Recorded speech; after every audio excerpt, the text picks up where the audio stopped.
എന്തിനാടാ നീ അവളെ ദ്രോഹിക്കുന്നേ? നീ കാരണം അവളെ ഇഞ്ചിഞ്ചായി മരിച്ചോണ്ടിരിക്കുക. വീണ്ടും അവളുടെ ജീവിതം നശിപ്പിക്കരുത്. ദയവ് ചെയ്ത് ഇത്രയെങ്കിലും മനുഷ്യത്വം ഉണ്ടെങ്കിൽ നീ ഇവിടെ നിന്ന് പോയിത്താ. ഞാൻ മനുഷ്യനെ അല്ലാത്തത് കാരണം കൊണ്ടല്ലേ നിങ്ങൾ എന്നെ വിട്ടിട്ട് പോകുന്നത്? എന്താ ശരിയല്ലേ? പാവം പട്ടിയെ പോലെ പിന്നെയും വന്നിരിക്കല്ലേ. പട്ടികളോടൊക്കെ പറഞ്ഞിട്ട് എന്താ കാര്യമുള്ളത്? അതിന്റെ ചെവി തൂക്കി പുറത്തു കൊണ്ടെറിഞ്ഞ തലയും വാലും ഒക്കെ ആട്ടിക്കൊണ്ട് അത് അതിന്റെ തന്നെ വഴിക്ക് എവിടേക്കെങ്കിലും പൊക്കോളുന്നേ. അല്ല, നിങ്ങൾ രണ്ടുപേരും മാത്രം ഇവിടെ സന്തോഷമായിട്ടിരുന്നാ മതിയോ? സെറ്റിലായാ മതിയോ? എനിക്ക് ജീവിക്കണ്ടേ? അതെ, ഞാൻ നിന്നോട് ചോദിച്ചിരുന്നില്ലേ അത്? കല്യാണത്തിന് മുൻപ് ഒരു രാത്രിയെങ്കിലും നീ എന്റെ ഭാര്യയായിട്ടിരിക്കണം. അത് മതി.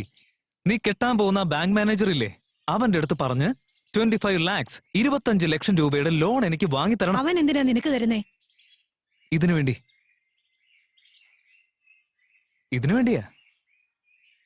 എന്റെ ഹൃദയത്തിനകത്ത് തന്നെ സൂക്ഷിച്ചുകൊണ്ടിരുന്ന എന്റെ ഭാര്യയെ അവന് ഞാൻ വിട്ടുകൊടുക്കാൻ വേണ്ടി പോവല്ലേ? അതിനു വേണ്ടി. ഇപ്പൊ ഈ ഫോട്ടോ എങ്ങാനും ഈ കോളനിയിലുള്ളവർ കണ്ടു കഴിഞ്ഞാ എന്താ സംഭവിക്കുക? Let's find out. ഒരു ചെറിയ ഗെയിം കളിച്ചാലോ? Watch and enjoy. യാഹൂ!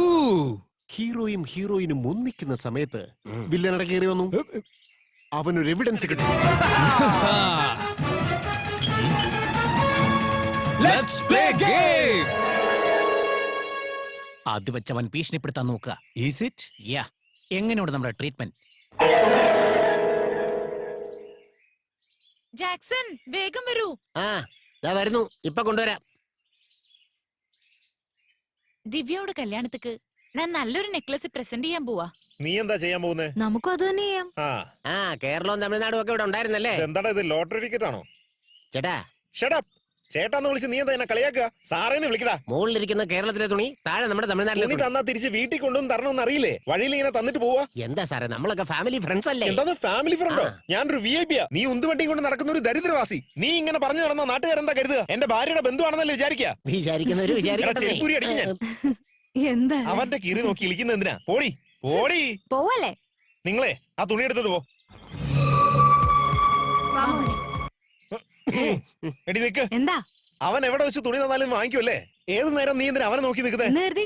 റോഡിൽ നിന്ന് ബഹളം വെക്കണോ? എതിർത്ത് സംസാരിച്ച കൊല്ലും ഞാൻ. കൊന്നോളയോ?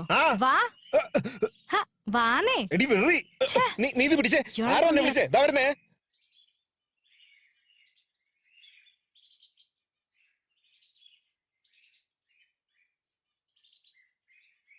Sorry my friend, this is mine.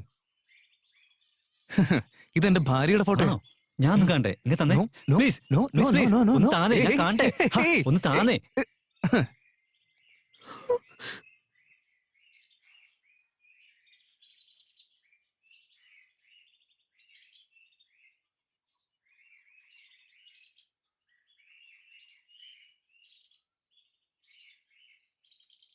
കണ്ടില്ലേ, വെറുതെ കേറിപ്പോയില്ലേ? ഇതിന്റെയൊക്കെ വല്ല കാര്യം ഉണ്ടായിരുന്നോ? ഇങ്ങത്താ, ഞാൻ കണ്ടിട്ട് തിരിച്ചു തരാം.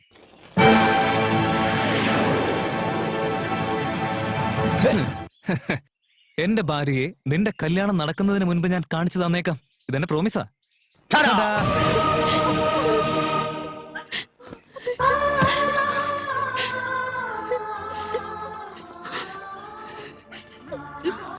വേണ്ട, എനിക്ക് കല്യാണം വേണ്ട. ഓരോ ദിവസം അമ്മയുടെ മോൻ കാട്ടിക്കൂട്ടുന്നത് കാണുമ്പോ ഞാൻ ആകെ ഇല്ലാതായി പോവുക. എനിക്ക് കല്യാണം വേണ്ട അമ്മ. ഈ കാര്യങ്ങള് ബാക്കിയുള്ളവർ അറിഞ്ഞു കഴിഞ്ഞാൽ നാണം കെട്ട് നമ്മൾ ഇവിടുന്ന് എങ്ങോട്ടെങ്കിലും പോകേണ്ടി വരും. അതുകൊണ്ട് നമുക്ക് ഈ കല്യാണം വേണ്ടാന്ന് വെക്കാം അമ്മ. എന്തിനു വേണ്ടെന്ന് വെക്കണം? നോക്കുമോളെ, ഇങ്ങനെയുള്ള സമയത്ത് നീ നിന്റെ മനസ്സ് തളർത്തുവല്ലേ വേണ്ടത്. ഈ കല്യാണം നടന്നേ പറ്റും. അമ്മയുടെ മോൻ അതിന് സമ്മതിക്കാൻ പോകുന്നില്ല. അദ്ദേഹത്തെ അമ്മയ്ക്ക് നന്നായിട്ട് അറിയാവുന്നതല്ലേ. ഈ കല്യാണം മുടക്കാൻ വേണ്ടി അദ്ദേഹം ഏതറ്റം വരെയും പോവും. ഞാൻ നിങ്ങളുടെ മരുമകളാണെങ്കിൽ പോലും എന്നെ സ്വന്തം മകളായിട്ടല്ലേ അമ്മ കണ്ടിട്ടുള്ളൂ. സ്വന്തം മോനെക്കാളും എന്നെയല്ലേ അമ്മ സ്നേഹിച്ചത്. അതുകൊണ്ടല്ലേ ഈ ഒരു കല്യാണത്തിന് സമ്മതം മൂളാൻ അമ്മ എന്നെ നിർബന്ധിച്ചത്. എനിക്കത് മതി. അമ്മയുടെ ഈ സ്നേഹത്താണല്ലോ ജീവിതകാലം മുഴുവൻ ഞാൻ ജീവിച്ചോളാം. ഈ ഒരു കാര്യം ജീവയോട് പറയാതിരുന്നതാ ഞാൻ ചെയ്ത ഏറ്റവും വലിയ തെറ്റ്. ഇനി ഇത് പറയാതിരുന്നിട്ട് കാര്യമില്ല. ഇപ്പൊ തന്നെ ജീവയോട് എല്ലാം തുറന്നു പറഞ്ഞ് ഈ കല്യാണം വേണ്ടെന്ന് വെക്കാൻ പോവാ. മോളെ, ഞാൻ പറയുന്ന കേൾക്ക്. ദയവേത് അമ്മേനെ തടയരുത്. വാ പോവാ.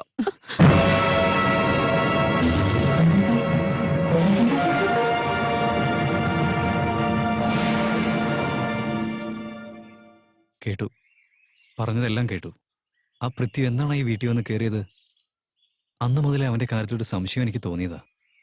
അന്ന് തന്നെ അവനും നിങ്ങളും തമ്മിലൊരു ബന്ധമുണ്ടെന്ന് എനിക്ക് മനസ്സിലായി. അതിന്റെ പേരിൽ അവൻ എന്തെങ്കിലും ഒരു പ്രശ്നം ഉണ്ടാക്കുമെന്ന് എനിക്ക് ഉറപ്പായിരുന്നു. അതൊക്കെ സത്യാവും ചെയ്തു. പക്ഷെ ഇങ്ങനൊരു കഥ ഇതിന്റെ പിന്നിലുണ്ടെന്ന് ഞാൻ ഒട്ടും പ്രതീക്ഷിച്ചില്ല. പ്രസവിച്ച മകനെ വേണ്ടാന്ന് വെച്ച് മരുമകളെ മകളായി കണ്ട് ദിവ്യയ്ക്ക് നല്ലൊരു ജീവിതം ഉണ്ടായി കാണാൻ ആഗ്രഹിക്കുന്നില്ലേ? നിങ്ങൾക്ക് നല്ലൊരു മനസ്സുണ്ട്. You are really great. കെട്ടിയ താലിയുടെ പേരിൽ ഒരു പെൺകുട്ടിയുടെ ജീവിതം ഒരിക്കലും നശിക്കരുതെന്ന് നിങ്ങൾ ഇപ്പോൾ എടുത്ത ഈ ഒരു തീരുമാനമുണ്ടല്ലോ, അതിൽ യാതൊരു തെറ്റുമില്ല അമ്മേ. ദിവ്യയെ കല്യാണം കഴിക്കുന്നതിൽ എനിക്ക് സന്തോഷം മാത്രമേ ഉള്ളൂ. മാത്രമല്ല, ഇതൊക്കെ അറിഞ്ഞു കഴിഞ്ഞപ്പോൾ ദിവ്യയുടെ ഒരു തരി സ്നേഹം പോലും കുറഞ്ഞിട്ടില്ല, വീണ്ടും കൂടിയിട്ടേ ഉള്ളൂ.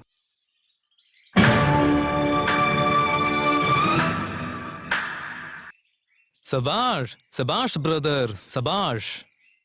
ഈ കഥയെക്കുറിച്ചെല്ലാം അറിഞ്ഞിരുന്നിട്ടും, നീ കെട്ടാൻ പോകുന്ന പെണ്ണിന് മറ്റൊരു ഭർത്താവ് ഉണ്ടെന്ന് അറിഞ്ഞിരുന്നിട്ടും അവളെ കല്യാണം കഴിക്കാമെന്ന് നീ എടുത്ത തീരുമാനമുണ്ടല്ലോ, അത് സമ്മതിക്കാതെ. നിന്റെ ഈ വലിയ മനസ്സിന്, ഈ ത്യാഗത്തിന് എന്റെ ഭാര്യയെ നിനക്ക് ഞാൻ പാരിതോഷികമായി തരുന്നു. എടുത്തോ എടുത്തോ എടുത്തോ എടുത്തോ.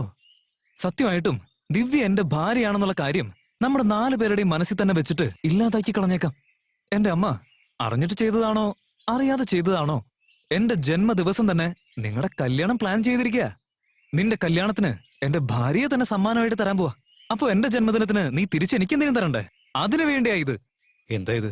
എന്റെ അച്ഛൻ എന്നെ വിട്ടിട്ട് പോയി. എന്റെ ഭാര്യയാണെങ്കിൽ നീ കൊണ്ടുപോകാനും പോവാ. ഇനി എന്റെ ജീവിതത്തിൽ ആരാ? ജീവിക്കാൻ എന്താ ഒരു വഴി? നീ എനിക്ക് തരാൻ പോകുന്ന ബാങ്ക് ലോണിന് ഞാൻ നിനക്ക് തരുന്ന ആപ്ലിക്കേഷൻ. മാനേജർ സാർ, ഈ ബാങ്ക് ലോൺ സാങ്ഷൻ ചെയ്തുകൊണ്ട് ഇതിൽ നിന്ന് കിട്ടാൻ പോകുന്ന പൈസ കല്യാണത്തിന് മുൻപ് എന്റെ കയ്യിൽ കൊണ്ട് തന്ന മാംഗല്യം തന്തുനാനേന എന്ന് പറഞ്ഞ് പുഷ്പാർച്ചനയും ചെയ്തിട്ട് ഞാൻ എന്റെ പാട്ടിനങ്ങ് പോയേക്കാന്നേ. ഇല്ല എന്നുണ്ടെങ്കിൽ പുഷ്പാർച്ചന ചെയ്യുന്നത് പോലെ ഈ രഹസ്യം ഞാൻ എല്ലാവരോടും ചെന്ന് പറഞ്ഞിട്ട് നാറ്റിച്ചിരിക്കും. എന്താടാ നീ ബ്ലാക്ക് മെയിൽ ചെയ്യണോ? എന്റെ ഭാര്യയെ നിനക്ക് തരുന്നതിന് സമ്മാനം ചോദിക്കുന്നതാ. തന്നില്ലെങ്കിലോ? ഈ കല്യാണം നടക്കാൻ പോകുന്നില്ല. എടാ, ഇനി ഈശ്വരൻ തന്നെ വേണ്ടാന്ന് വെച്ചാലും ഈ കല്യാണം നടന്നിരിക്കും. ഈശ്വരനെ കൊണ്ട് തടുക്കാൻ സാധിച്ചില്ലെങ്കിലും ഈ കല്യാണം ഞാൻ തന്നെ തടുക്കോടാ. നീ ആരോടാ സംസാരിക്കുന്നത്? അത്രയ്ക്ക് ധൈര്യമാണോ നിനക്ക്? ധൈര്യം ഉണ്ടെങ്കിൽ കല്യാണം നീ തടുത്ത് കാണിക്കണം. എടാ, നീ മനസ്സിൽ കുറിച്ചു വെച്ചോ, ഞാൻ വെല്ലുവിളിക്കുക. ഈ കല്യാണം നീ എന്നല്ല മറ്റാര് തന്നെ വിചാരിച്ചാലും തടുക്കാൻ പറ്റത്തില്ല. ഈ കല്യാണം നടന്നിരിക്കും, അത് എന്ത് ചെയ്തിട്ടായാലും.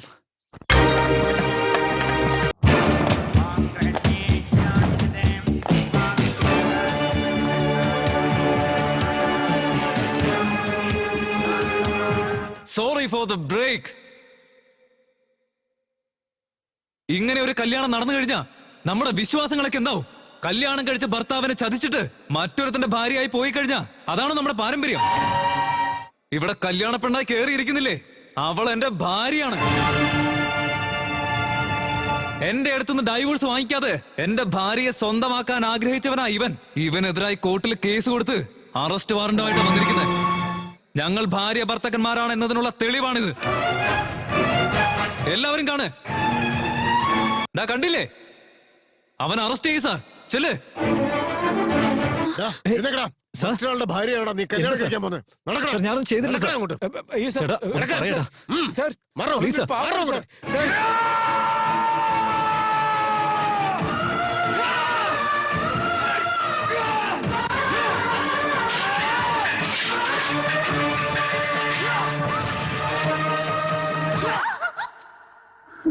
संदत्तरमेव